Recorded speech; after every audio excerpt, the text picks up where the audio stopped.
Hi, welcome back to the Custom Saber Shop. So you're on the website, you're ordering the parts for your lightsaber, you're very excited.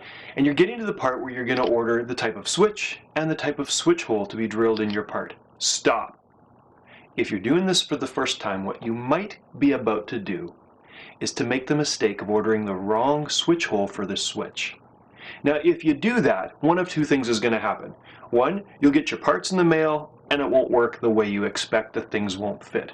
Or worse, two, one of the hardworking Jawas at the Custom Saber Shop will have to stop what they're doing and go over to the computer and will email you to ask you why your switch and switch hole don't match, and then take the time to explain to you the difference. While they're doing that, they're not assembling and shipping my order.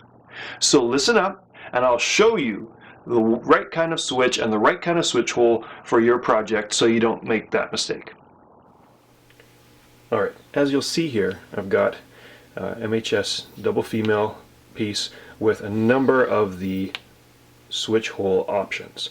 So these are the different switch hole options, these are the different switches. You'll notice on the Custom Saber Shop website there are 2 pages of switches, but generally they fall into the category of these 5 here. Now, one thing I do want to point out right at the outset is that there's a difference between a momentary switch and a latching switch. A momentary switch essentially means that when you press it, you get a moment of contact as you depress the switch. A latching switch means that when you press it, it clicks and engages and it holds that contact until you press it again and then release it.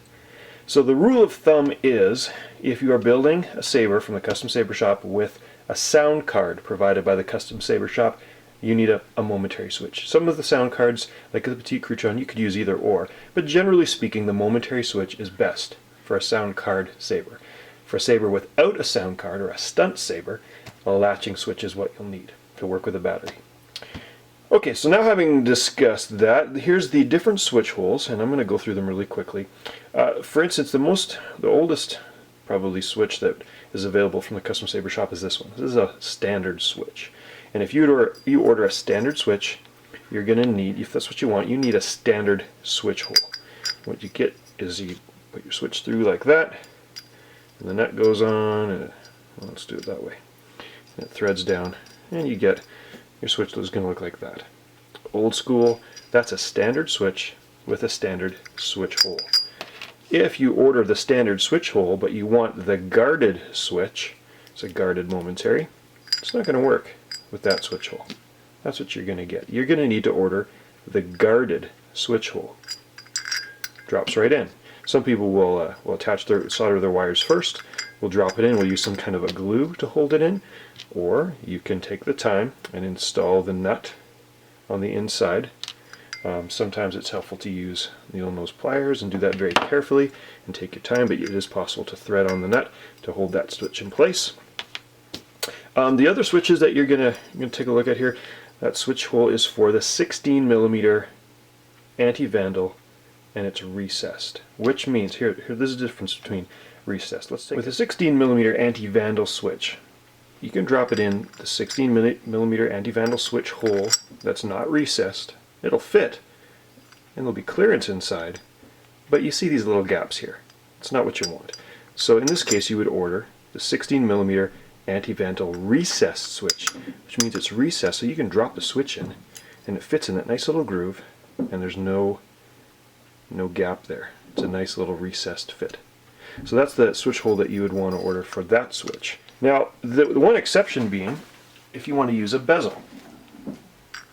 Now, a bezel, this is what you're going to need it for this one. This is a latching switch. If you were to drop that in the 16mm hole, as you can see, there's no clearance.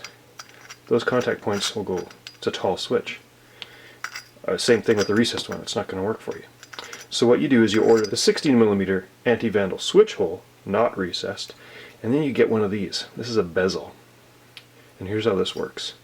With the switch that's tall, it goes on like that.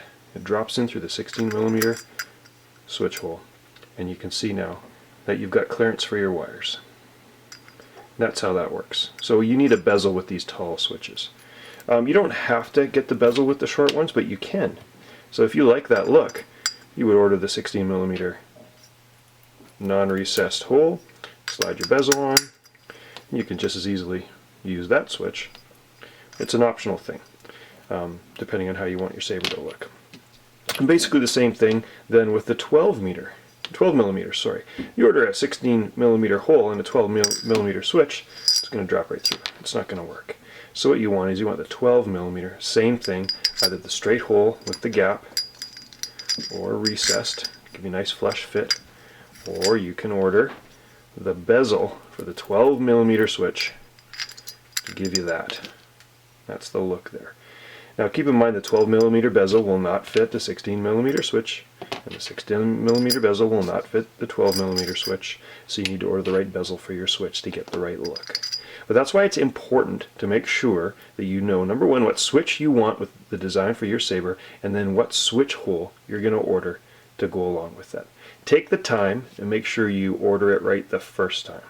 I want to show you a little trick that you can do also with the bezel. I'll use the 12 millimeter bezel and the 12 millimeter switch. What some people do is they actually use these on the inside of the saber because they're contoured, as you can see. Not just to match the outside of the saber, but the contour matches the inside of the saber enough that if you drop your switch through the hole and through the bezel, see if I can actually get this right, see if you can see it, the bezel will sit there, and when it comes time for you to put on your nut, oops, let's see if I can actually pull this off, first try. When it comes time to put on your nut, it actually is a little bit easier, I'm going to use those pliers, a little bit easier to thread your nut with your finger. I reach my finger in there, I want to thread the nut. Instead of the nut coming in contact with the curved inside of the MHS part, I'm threading.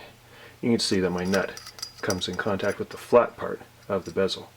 And it's actually a fair bit easier to get a nice tight finish with my nut using the bezel on the inside. So some people choose to do that.